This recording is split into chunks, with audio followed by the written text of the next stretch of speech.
4.2 Sistem pembiakan manusia. Okey, sistem pembiakan manusia. Manusia membiak dengan cara pembiakan seks. Sistem pembiakan manusia terdiri daripada sistem pembiakan lelaki dan sistem pembiakan perempuan. Okey, sistem pembiakan lelaki dan perempuan kedua-duanya sangat penting. Okey, pasangan yang tidak dapat melahirkan zuriat jika mana-mana sistem pembiakan mereka gagal berfungsi. Okey, so ini ialah gambar rajah yang menunjukkan sistem pembiakan lelaki. Okey, so cikgu jelaskan kat sini. Okey, so atas sekali ini ialah pundi kencing. Okey, yang kuning dua kiri kanan ini adalah vesikel semen.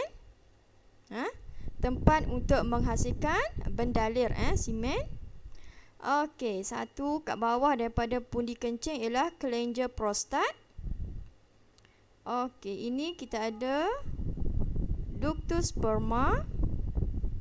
Okey, laluan pundi kencing ke bawah ialah uretra. Okey, yang kuning kiri kanan adalah testis. Okey, di sekeliling testis adalah skrotum. Okey, last sekali adalah zakar. So ini ialah pandangan hadapan sistem pembiakan lelaki. Okey, kita tengok fungsi sistem pembiakan lelaki. Okey, vesikel semen merembeskan bendalir yang mengandungi nutrien untuk sperma. Okey, uretra salur untuk mengeluarkan sperma dan air kencing daripada badan. Okey, ductus sperma menyalurkan sperma dari testis ke uretra. Zakar memindahkan sperma ke dalam faraj perempuan. Okey, skrotum memegang melindungi testis. Okey, testis menghasilkan gamet jantan iaitu sperma dan hormon seks jantan. Okey, kelenjar prostat menghasilkan cecair berkhasiat dan melindungi sel sperma. Okey, ini pula ialah gambar rajah sistem pembiakan wanita. Okey, so kita ada bermula dengan organ pembiakan iaitu ovari, kiri dan kanan ovari. Okey, lepas tu kita ada tube falopio. Okey, tube falopio. Okey, terus lagi. Okey, yang merah ni adalah uterus. Dinding uterus. Okey, ke bawah lagi kita ada cervix dan bawah lagi kita ada faraj. Okey, ada 5 bermula dengan ovari, tube falopio, uterus, cervix, faraj. Okey, kita tengok fungsi struktur pembiakan perempuan. Okey, tube falopio, tempat persenyawaan antara sperma dan ovum. Okey, ovari menghasilkan gamet betina iaitu ovum dan hormon seks wanita. Uterus ataupun rahim, dinding uterus, tempat embrio membesar dan berkembang. Cervix mengeluarkan mukus untuk memudahkan sperma berenang ke dalam uterus. Faraj menerima sperma menjadi saluran bayi dilahirkan. Okey, kita lihat pula perubahan fizikal yang berlaku ketika akhir balik. Okey, apa itu akhir balik? Okey, akhir balik bermaksud peringkat permulaan sistem pembiakan menjadi matang dan menghasilkan sel pembiakan iaitu ovum dan sperma.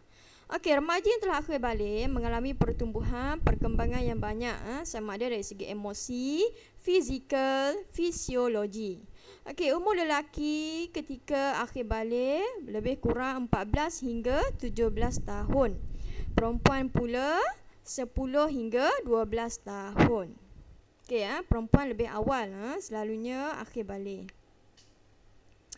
Okey, kita tengok perubahan lelaki semasa akhir balik. Suara. Okey, peti suara itu larynx membesar. Suara garau. Okey, badan. Misai dan janggut tumbuh.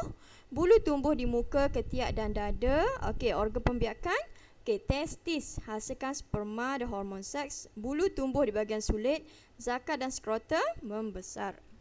Okey, kita tengok pula perempuan semasa akhir balik. Okey, badan. Okey, buah dada membesar, punggung mula padat dan lebar. Bulu tumbuh di bahagian ketiak, organ pembiakan. Ovari menghasilkan ovum dan hormon seks. Bulu tumbuh di bahagian sulit. Okey, kitaran haid bermula. Okey, so ini penting Jika soalan tanya, bagaimana untuk kita mengetahui seseorang perempuan itu akhir balik. Okey, ini yang penting. Apabila bermulanya kita haid, bermaksud perempuan itu sudah akhir balik. Tidak kira pada usia berapa. Okey, perbandingan gamit jantan dan gamit betina. Okey, sperma ialah sel yang paling kecil di dalam badan lelaki, berbentuk berudu. Ovum pula sel terbesar di dalam badan perempuan. Okey, so ini ialah struktur sperma dan struktur ovum.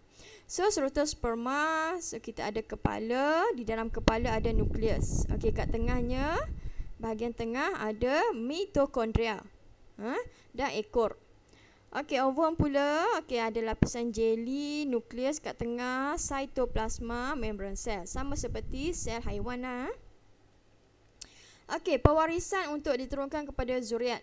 Ekosperma, okey, ekosperma membolehkan sperma bergerak dan berenang dalam semen melalui faraj, uterus dan tiub falopio. Dalam sistem pembiakan perempuan. Jumlah sperma normal yang dilepaskan sebanyak 60 juta setiap sentimeter padu. Okey, ovum berbentuk sfera. Okey, berdiameter 0.1 sel yang paling besar dalam badan perempuan.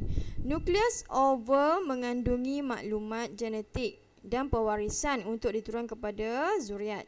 Ovum tidak boleh bergerak sendiri. Bilangan ovum yang dihasilkan biasanya hanya satu setiap bulan.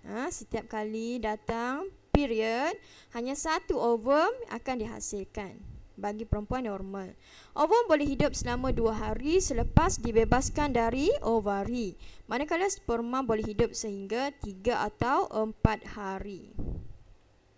Okey, so ini ialah perbandingan antara sperma dan ovum.